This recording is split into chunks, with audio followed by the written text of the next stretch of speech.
નમસ્કાર મિત્રો થરાદની ખુરશી શું થરથર થઈ રહી છે?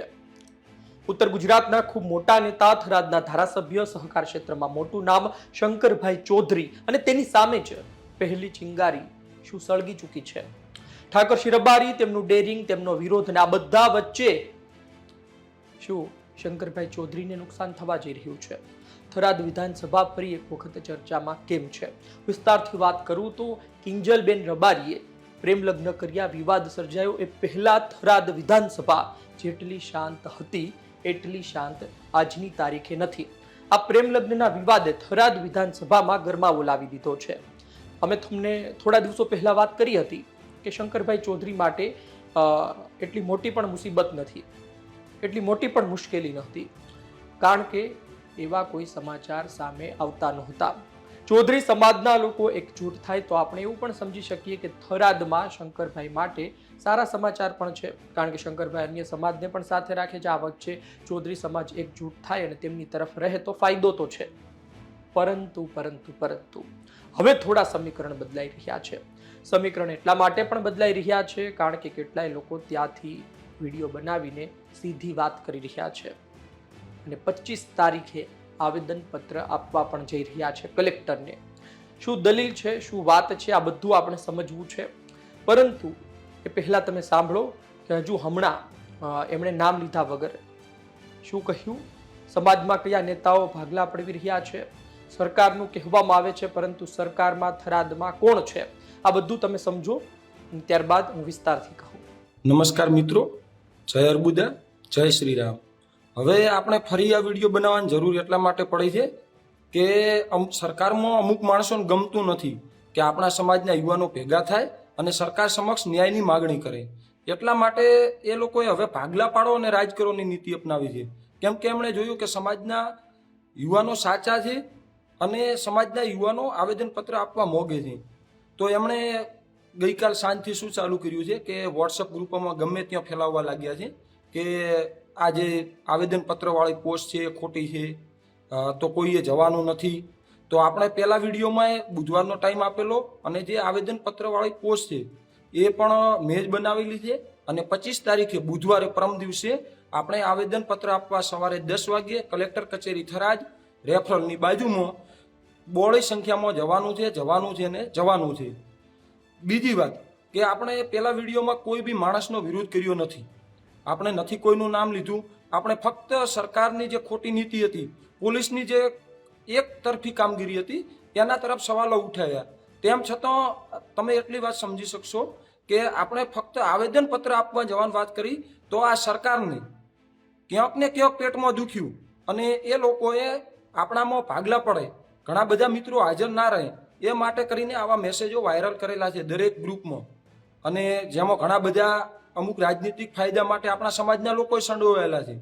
તો હું તો ખરેખર એ આગેવાનો શું કેવું એ ખબર નહીં પડતી. ખરેખર એમને રાજકારણ બાજુમાં મૂકી અને સમાજની સાથે આવવું જોઈએ. સમાજના 50+ યુવાનોને હાલ ફ્રેક્ચર થયેલું છે.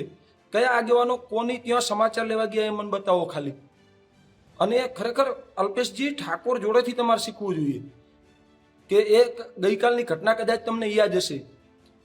અને બીજી વાત કરવા માંગુ છું કે સરકાર જો એવું સમજતી હોય કે અમે આ નીતિ અપનાવીશું, યુવાનો ભેગા નહીં થાય, આ નીતિ અપનાવીશું, તો ચૌધરી સમાજના યુવાનો બધા એક છે અને દરેક માણસો આપણે બુધવારે 10 વાગ્યે કલેક્ટર કચેરી રેફરલ પાસે થરાદમાં બહોળી સંખ્યામાં હાજર રહેવાનું છે અને એકદમ શાંતિપૂર્ણ રીતે આવેદન આપવાનું છે. બીજી વાત કે તમે અત્યારથી સરકારની મનસા તો જોઈ લીધી છે કે એમની મનસા શું છે. ફક્ત આવેદનપત્ર આપવા પહેલા સરકાર ડરી ગઈ છે એકતા જોઈને. તો કદાચ એવું પણ પોસિબલ છે કે આપણે આવેદનપત્ર આપવા જઈએ તો એમના જ 10, 20, 50 માણસો મોકલી અને જે એમણે ત્યાં આગળ કરાવ્યું હતું એવું અહીં પણ કરાવી શકે છે. એટલે આપણે દરેક મિત્રએ બહુ સંયમ રાખવાનો છે, એકદમ શાંતિ રાખવાની છે. આપણી આજુબાજુમાં કોઈ બી મિત્ર ક્યાંય પણ કોઈ ઝઘડો કરવાની કોશિશ કરતું હોય, કંઈ બીજું કરતું હોય તો એને આપણી પબ્લિકમાંથી બહાર કરવાનો છે. કેમ કે એ લોકો છેલ્લી કક્ષા સુધી જવાનો પ્રયાસ કરશે એવું જે એમણે ગઈકાલે વર્તન કર્યું એના ઉપરથી લાગી રહ્યું છે. તો આપણે બધા મિત્રો હવે મળીએ છીએ બુધવારે 25/3/26 રોજ સવારે 10 વાગ્યે કલેક્ટર કચેરી રેફરલ પાસે.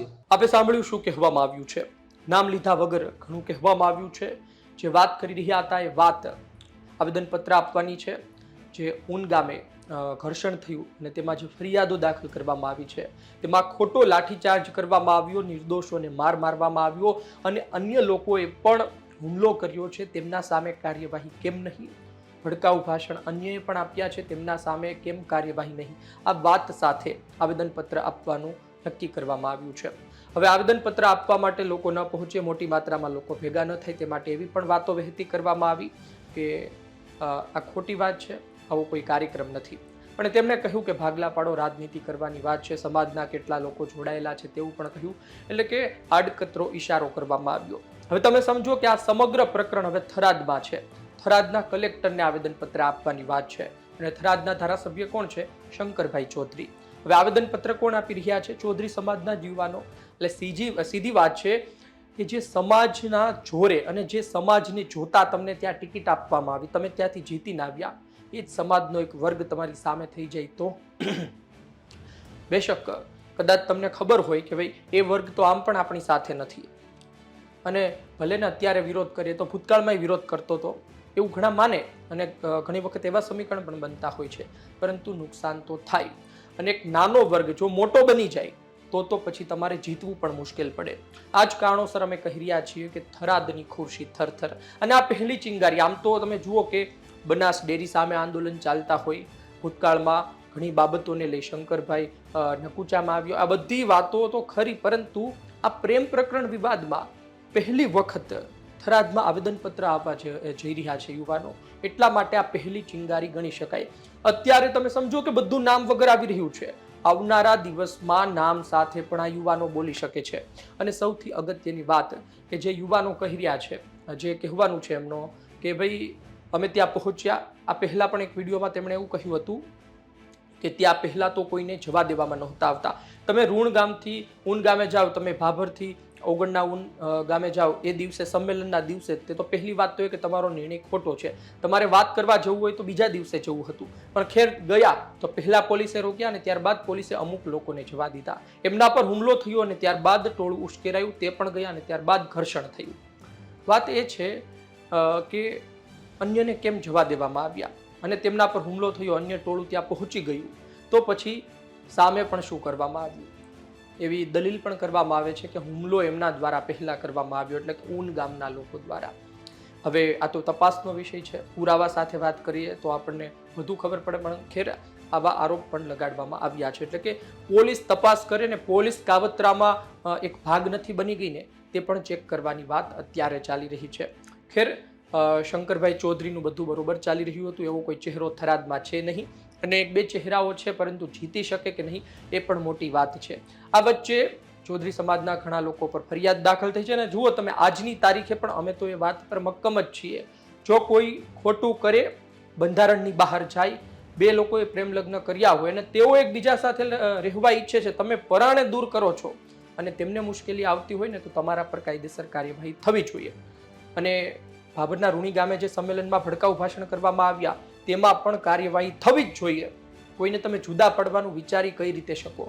એમને બાળક છે અને ત્યારબાદ તમે કહો છો પાછા લઈ આવશું. એટલે કે આ બધી બાબતમાં જો કોઈ વાતાવરણ બગાડે તો કાર્યવાહી થવી જોઈએ. પણ એ પણ કહેવામાં આવ્યું કે પહેલા જે ભડકાઉ ભાષણ આપવામાં આવ્યા એના સામે કાર્યવાહી કોણ કરશે? ઠાકરસિંહ રબારીનું નામ પણ લેવામાં આવ્યું હતું. એટલે વાત એ છે કે ખરા અર્થમાં કાર્યવાહી તો બંને તરફ થવી જોઈએ. એટલે એ બાબતે પણ આવનાર દિવસમાં શું કરવામાં આવે છે ને જે તે સમયે નિવેદન આપવામાં આવ્યા તો એ કયા સંદર્ભમાં આપવામાં આવ્યા એ પણ અતિ મહત્વનું. કોઈ નિવેદન આપ્યું હોય તો એ વ્યક્તિગતે હોઈ શકે અને એક સમાજ પ્રત્યે હોઈ શકે. જો વ્યક્તિગત હોય તો પછી એ બાબતે સ્પષ્ટતા જે તે વ્યક્તિએ કરી દેવી જોઈએ.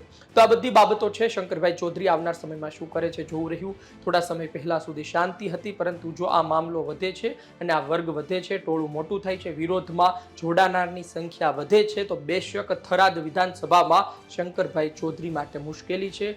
વધુ પ્રચાર કરવો પડશે, વધુ લોકો સુધી પહોંચવું પડશે અને સૌથી પહેલા આનું સમાધાન કરવું પડશે. આપનો અભિપ્રાય કોમેન્ટ બોક્સમાં લખજો. આપ શું વિચારો છો?